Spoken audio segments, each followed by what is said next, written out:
এখন আমরা সমাজ সংস্কার সবাই করতে যাচ্ছি, কম বেশি সবার জায়গা থেকে। পড়াশোনা কেউ করতে চায় না।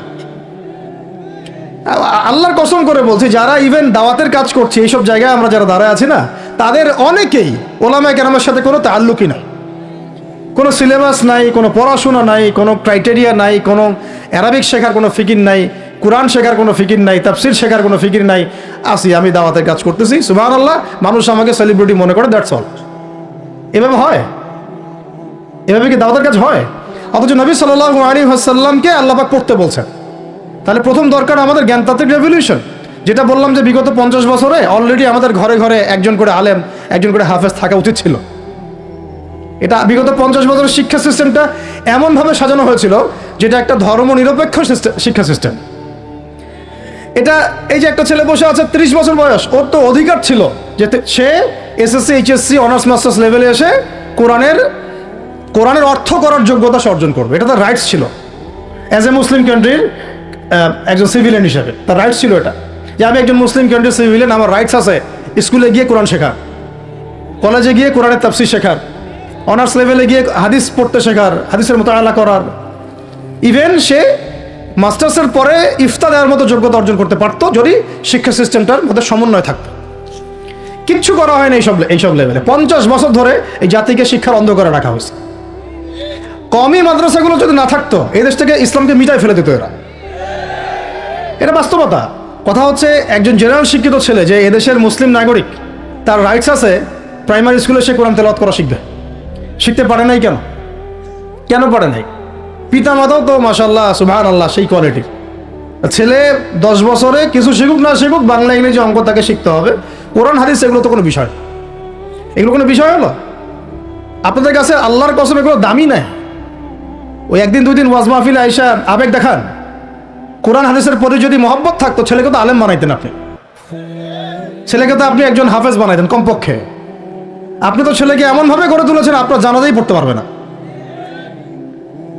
সেদিন আমরা টাঙ্গাইলে একজনের জানাজা পড়তে গেছে, এক পরিচিত ভাইয়ের আম্মা মারা গিয়েছেন। তো ওই দিন গিয়ে একটা আক্কেল হলো, শিক্ষা হলো যে যদি আপনি ছেলে মেয়েকে যদি আলেম না বানিয়ে যান, ছেলেকে যদি আলেম না বানিয়ে যান, সঠিক জানাজাটাও মনে হয় ভাগ্যে জুটবে না। হ্যাঁ, একটা মুনাসিব জানাজাও ভাগ্যে জুটবে না।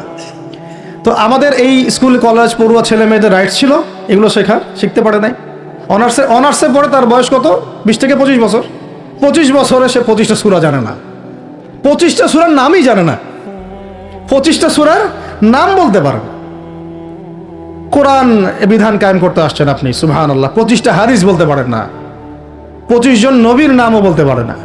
ইভেন আমাদের নবী সাল্লাল্লাহু আলাইহি ওয়াসাল্লামের সিরাতের জীবনীটা, পাতলা কিতাবটাও সে কখনো জীবনে পড়ে দেখে নাই।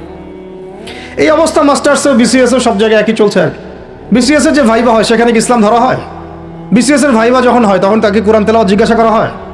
তাহলে আপনি কোরআন তেলাওয়াত করতে পারেন না, রাষ্ট্র চালাবেন কিভাবে?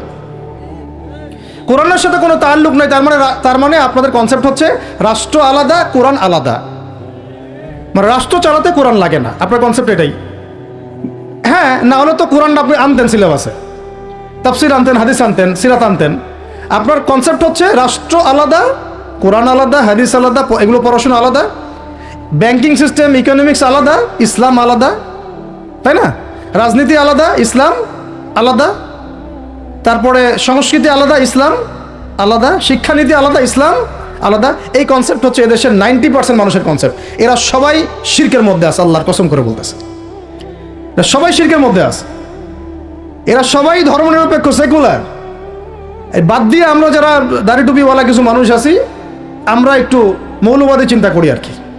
আমরা চিন্তা করি যে ইসলাম ব্যক্তিগত জীবনেও থাকবে, সংস্কৃতির মধ্যেও থাকবে, শিক্ষানীতিতেও থাকতে হবে, অর্থনীতিতেও থাকতে হবে, ইভেন রাজনীতির মধ্যেও থাকতে হবে। এই কনসেপ্টে না আসলে এখনো মুসলমান হনই নাই।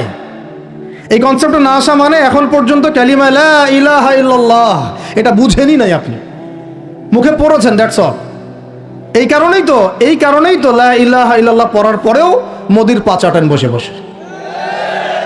এই কারণেই, কারণ ওই লা ইলাহা ইল্লাল্লাহ তো আপনাকে ওটা শিখাই নাই যে আপনি এক আল্লাহর সার্বভৌমত্বের স্বীকৃতি দেন নাই। তো এই হলো সমস্যাগুলো। তো সমস্যার গোড়ায় অনেক কথা আছে। এখন নবী সাল্লাল্লাহু আলাইহি ওয়াসাল্লাম কিন্তু দাওয়াতের কাজটা, এই যে সিরাতের আলোকে যেটা বলছেন সমাজ সংস্কার এবং দিন প্রতিষ্ঠা এবং সমকালীন সব সংকট দূর করা, এটা শুরু করতে হবে জ্ঞানতাত্ত্বিক রেভলিউশন থেকে। পড়াশোনা করা শুরু করে দেন, আদারওয়াইজ আপনাদের সামনে ধ্বংস ছাড়া কিচ্ছু বাকি নেই। কি পড়াশোনা করবেন? অবশ্যই ইসলামিক কারিকুলাম থাকতে হবে, এরপরে আপনি জেনারেল লাইনের পড়াশোনা করেন, কোনো সমস্যা নেই।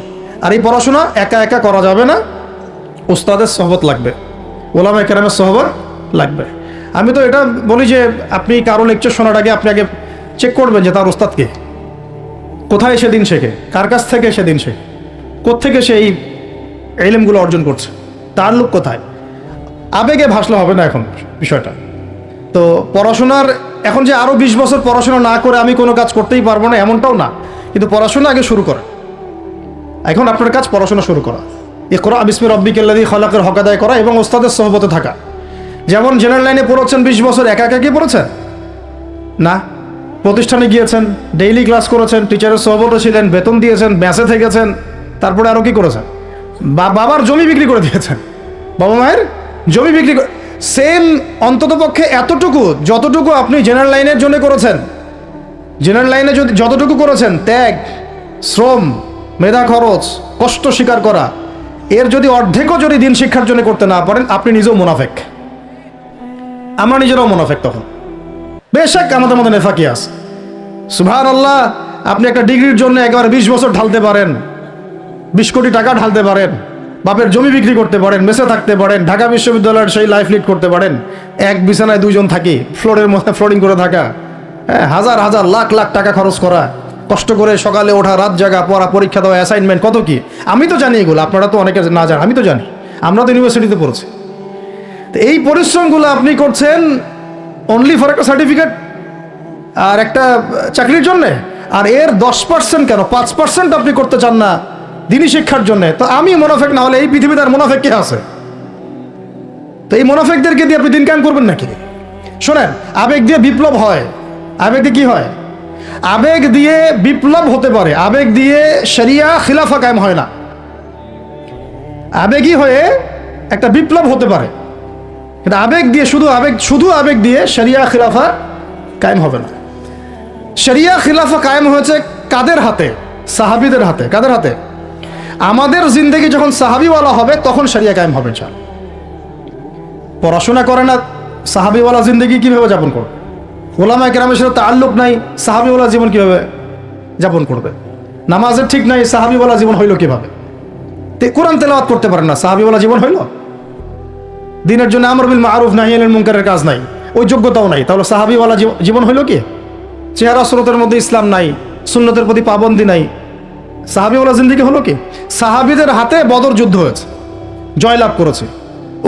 উহুদ প্রায় জিতেইছে, এটা জিতেই বলা যায়, সাময়িক বিপর্যয় হয়েছে। খন্দক, খায়বার, মুতায়ার মুখ কাঁপিয়ে দিয়েছে কারা? সাহাবিরা। তো সাহাবিওয়ালা ইমান, সাহাবিওয়ালা আমল, সাহাবিওয়ালা আখলাক, সাহাবিওয়ালা মেহনত হলে পরে বাংলার মাটিতে দিন কায়েম হবে ইনশাআল্লাহ। না হওয়া পর্যন্ত এই লাভঝাপ করতে থাকা, আজকে এই বিষয় কালকে ওই বিষয়, আজকে এই ইস্যু কালকে এই ইস্যু, এগুলোই চলতে থাকবে। আমরা এটা চাই না। আমরা চাই এখন যেহেতু দাওয়াতের একটা সুবর্ণ সুযোগ আমাদের সামনে এসেছে, এখন যেহেতু আল্লাহ পাক, এটা আল্লাহ পাকের রহমত, এখানে সবাই ক্রেডিট নেওয়ার প্রতিযোগিতায় লিপ্ত আছে। আমার ক্রেডিটে হয়েছে, আমি এই করেছি, আমি সেই করেছি। এখন তো এমন দেখা যাচ্ছে যে ওই সময় কিছু বলেও নাই, সেও এসে এখন প্রধান উপদেষ্টার পাশ আটতেছে বসে বসে। কি সুবহানাল্লাহ! মানে রক্ত দিল এক ভাই, মানে বছরের পর বছর কারাগারে পচে মরল একদল, বছরের পর বছর, দিনের পর দিন, মাসের পর মাস আয়না ঘরে ধুকে ধুকে মরল আর একদল। ঠিক আছে, বললাম তখন থেকে বের হলে কেউ সুস্থ থাকে না। বছরের পর বছর মামলা মোকদ্দমা সচ্ছে একদল, এক একজনের ঘাড়ে 3টা 4টা 5টা 10টা 20টা করে মামলা। হ্যাঁ, তারপরে বছরের পর বছর এই ফ্যাসিজমের বিরুদ্ধে দাঁড়ানোর কারণে দেশ থেকে বিতাড়িত হয়েছে একদল, হয় নাই? শাপলা চত্বরে রক্ত দিয়েছে আর একদল। তারপরে এই ছাত্র ভাইদের হাজার হাজার পঙ্গু হয়ে পড়ে আছে বিভিন্ন জায়গায় আর একদল, আর শত শত মানুষ রাস্তায় প্রাণ দিল আর একদল, আর উড়ে এসে জুড়ে ক্ষমতায় বসলো আর একদল। সার্কাস চলতেছে। শুরুটা করবেন একবার ইখলাস ঠিক রাখা, দিন কায়েম করবো সিরাতের পদ্ধতিতে। অন্য কোনো পদ্ধতি আছে? আব্রাহাম লিঙ্কনের পদ্ধতি চলবে? কার্ল মার্কসের পদ্ধতি চলবে? ওই চীনের মাও সেতুংয়ের পদ্ধতি চলবে? ওই ইতালির মুসোলিনির পদ্ধতি চলবে? কার পদ্ধতিতে দিন কায়েম করব? একমাত্র মুহাম্মদ রাসূলুল্লাহ সাল্লাল্লাহু আলাইহি ওয়াসাল্লামের শেখানো সিরাতের সুন্নতেই আগাতে হবে। এখন আগাতে গিয়ে প্রথম কাজ আপনার আমার কি? ইখলাস ঠিক রাখা, রিজিক হালাল করা, নবীর তরিকা ফলো করা, তারপরে দ্বীনের ইলম অর্জন করা। একা একা ইলম অর্জন করবেন?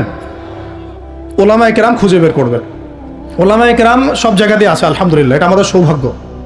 আর আপনি দেখবেন যে কারা নিজেদেরকে জাহির করে না, মুহাক্কিক ওলামায়ে কেরাম নিজেকে জাহির করেন না। হকপন্থী ওলামায়ে কেরাম যারা, তারা নিজেদেরকে এভাবে জাহির করেন না, ইজহার করেন না যে আমি এত বড় পণ্ডিত, আসো আমার কাছে, এইভাবে তারা কথা বলেন না। তা বরং তারা নিজেদেরকে আড়াল করে চলেন, তারা বিনয়ী হন।